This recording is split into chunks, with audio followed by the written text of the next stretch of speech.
Yo, what's going on, everyone? It's Chase. We're going to get right into it, okay? We'll talk about the levels that I'm bidding because I figured this is an important time to make the video. There's probably a lot of people, confused about, where price might go. And, of course, no one knows everything, but I'll give you guys my ideas. As usual, big shout out to Prime XBT. Check out my links at the bottom. Sign up, no KYC, blah, blah, blah. All right, let's get into it. So, where is our level on Bitcoin, right? Let's just go very obvious right off the bat, right? We can see these 3-day closes right here, okay? I got a bit of a new theme here. Typically when, two reasons I make a new theme. Typically my eyes just get too adjusted and I stop seeing things as clearly as I do. And usually after like 2 or 3 losses in a row. And I had 2 losses in a row, so I like to change my theme up a little bit and just, get a different feel for everything. Those losses, by the way, that was some stuff that I publicly called as well. They were in profit for a long time, and I simply did not take the profit. We'll cover that real quick. They were bought on the flip of this resistance level. Okay, I'm just going to do this rough, right? But flip of this resistance level was the buy. And honestly, I expected it to somewhat fill this void, but at least to here, this is where my target was, around 49.5. Okay, we did not fill, and we dumped. This was weird. I actually just did a tweet about this because we did the same thing over here. We had a big void after we were accepted above resistance, right? And then we did not fill it. We didn't even get up to here. We got rejected by like the very, FTA, first trouble area. Yeah, just not good in my opinion. I'm not sure why we're not filling these voids and they're simply just getting rejected. But anyway, so yeah, that was the trade. Yes, a couple of them were in profit and then they just turned around, which is, it'll happen. But, I was I had some strong conviction that they were going to go to target, and hey, they didn't go to target, and that type of stuff happens. You don't need to. I'm often a person who takes a lot of profit, TP here, TP here, TP here, 3 or 4 TPs per trade sometimes. But if I think it's going to target, I'm going to let it run. And I really thought it was going to target, and I let it run, and it reversed on me. That was a stop out, and then another stop out last night. Okay, so just switching it up a little bit, I get a fresh look. Honestly, and also the fact that 2 stop outs probably means that market is shifting a little bit because I've been playing longs often and very much winning in the beginning of this month. If you guys were following along with me, a lot of wins and a lot of public wins. So, yeah, things are just changing up a bit, it seems. So, yeah, but basics, right? You don't need to snipe the level 100% perfectly. Obviously, if you're using some type of crazy leverage, that's a different story, but you're probably going to get, wiped out eventually anyway. So, point being is we just need to take like a basic level here, and we can see resistance, 3-day close resistance right here, okay? 3D close resistance right here, resistance here, resistance here, resistance here, resistance here, finally pushes through, okay? So that should mean that as we come down, this level right here should provide some type of bounce in my opinion. We go down to the 1-day, we can just we can clean this up a little bit. And this is weird, right? A lot of people probably don't understand this. This is really just a deviation of price in my opinion. We can see rejection, we can see rejection, we can see rejection. Once again, we sort of have a deviation of price here, although this isn't really a void. There's a lot of price action in here. But we have a deviation of price. We come down, we put in support. So now there is also this area right here. So, this is a tough scenario, right? Because what's down here, obviously? Down here is liquidity, okay? So if I bid this level, okay, if I bid this level and I get stopped out, I'm also going to bid if you get like a liquidation wick through here and it starts to recover, I'm bidding with a stop below that wick, because that is another scenario that's possible. Because typically when it looks like there's nothing but air below, right? So if you swipe this low, I guarantee you're wiping a lot of people out of the market. I guarantee it. So I'm watching this low, watching for one of those capitulation wicks through there. But the first one I'm doing is I'm most likely buying this level. Stop loss doesn't need to be too far. It's tough to call, but probably somewhere down here. And then you have this one too, right? Now, why don't you just let this hold? Because, you know, if this one breaks as well, I mean, you can take a 1R stop out from here to here, right? Okay. But if this one gets stopped out as well, say this one pushes through and you have stop, you have stop somewhere. Let's see. You got some levels in here. You got breakdown. You got closes here. Okay, so your stop is like somewhere in here-ish, right? Let me just mark that out.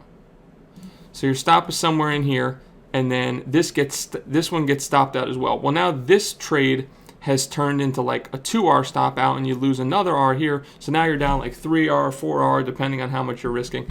It's just not worth it. I'd rather just lose my one here because I was wrong, right? I deserve the stop out if I'm wrong. That's how I think about it. I don't ever pull my stops or anything. Hardly ever do I ever pull a stop, maybe 5% of the time or less. And it usually is during like some capitulative moment where I say, well, you know what, if I lose this money, then hey, you know, fuck it. It is what it is.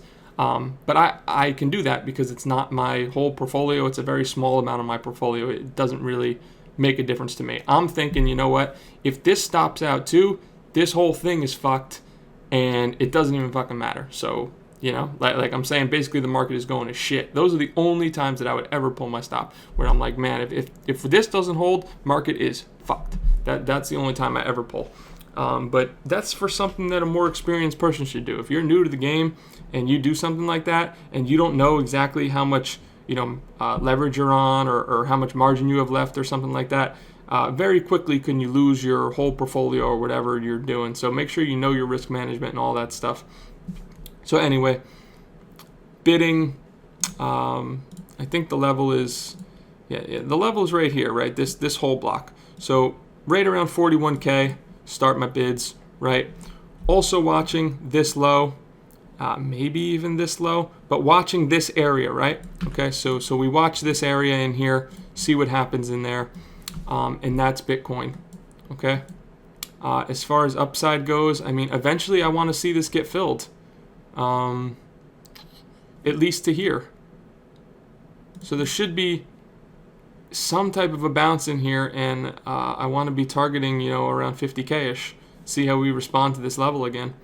This whole thing has been like really like fuckery, to be honest, and honestly it's tough for me to say because I've been doing very well during it, but I just don't like this move that they had right here. Acceptance above resistance, nuke, and then you have it here again.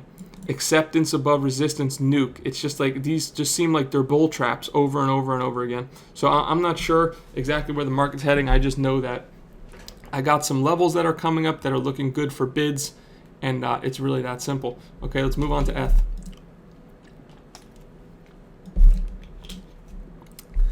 ETH, probably a little easier in my opinion. I think you got a clear level right here. You can also see the confluence of these old areas right here, okay? Resistance, resistance, resistance, support. This support has never been tested again, okay? We've never seen price come down and retest this support, okay? This was the closest wick and it didn't even come into it. So what I'm thinking is anywhere between, let's have these levels marked out, anywhere between 28.44 and 27.33. That's my buy area right in there for ETH. Okay, so I'll be buying this, and I'll be buying this. And if this breaks down and we wick through here and take out either of these lows, I'll be buying that. And worst case scenario, if everything goes to shit, and this is how it should be for you too. If everything goes to shit, worst case scenario is I take like a 2R stop out over here. I take a 1 or a 2R stop out over here.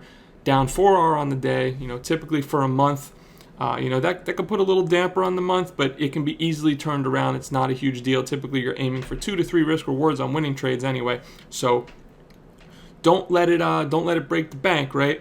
But that's what I'm doing. There's a couple bids. If they all get blown out, hey, it happens. And shitty, you know, part of the month, but that's the name of the game. Okay, what else is there to talk about? We talked bid levels, talked sort of target. ETH target, I mean, I don't know. You feel like if you're bidding this level, you want to be targeting like 3.8 or something. You want to come clear this high. And, you know, of course, you can take profit along the way because if we bounce into here, right, and we rip up immediately right towards here. We can see these obvious levels in here, closes, wicks. Yeah, that's a take profit right there. So TP1, so this is a bit of a deviation. So TP2 right around here, TP2, and TP3, and you can hold the moon bag for like this area right in here, something like that. Okay, so hopefully helpful. Let's think. Yeah, I think I was talking about these voids. Not a fan of how they played out. I'm trying to think about if there's any mistakes I made this week that could have been played better. And honestly, I feel like the answer is sort of no. I thought this was a pretty obvious SR flip here, and I had a really good entry. Let me see where my entry was.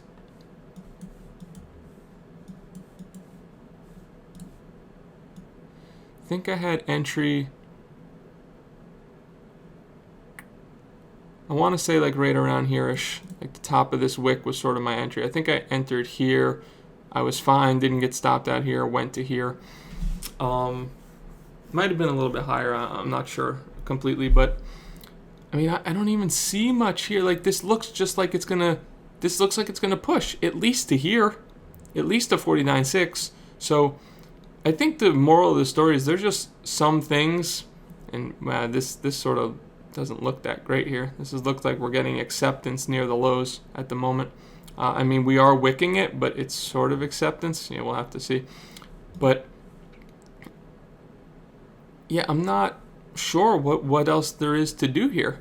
If you get this type of acceptance above resistance, you're flipping resistance to support, you would expect that you at least come up to here.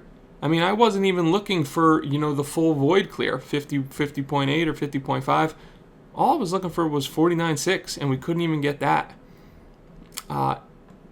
It's just ugly, in my opinion. It's not good. Don't think I have too much else to talk about this week. We can look at AVAX real quick.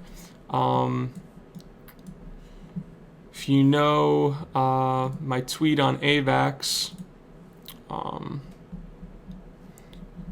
pretty much I only sold 25%, right, because I think that it can go higher.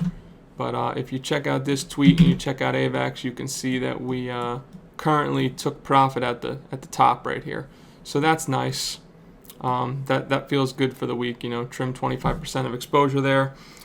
Where could AVAX go? I mean, if things get ugly, could retest, 40s, maybe high 30s. But, again, with these alts, they have a tendency to overperform and then underperform and over capitulate and all those things. So definitely some advice that I can give is not to leave margin and typically like leverage bids and whatnot for alts. Just play spot, because if this pretend this nukes, right? Pretend this nukes and you bid blue. It might wick through blue and then come back up, and within 3 days be back up at here. And you don't want to just get stopped out on high leverage down here. It just doesn't make any sense. So if you have a alt that you want to quote unquote accumulate or bid, more or less I've just been playing them with spot and not much of a stop. I don't think it's necessary. I think you let that capitulation wick go through, and then you see where the market's at. If it looks shit, you can cut it, and just don't oversize. That's really it. It's really all about sizing, risk management, etc. Okay. Yeah. So if this was helpful, like and retweet's always helpful. Feedback is always appreciated. Shout out to Prime XBT as usual. Links at the bottom. Thank you very much, everybody, and I'll see you next week.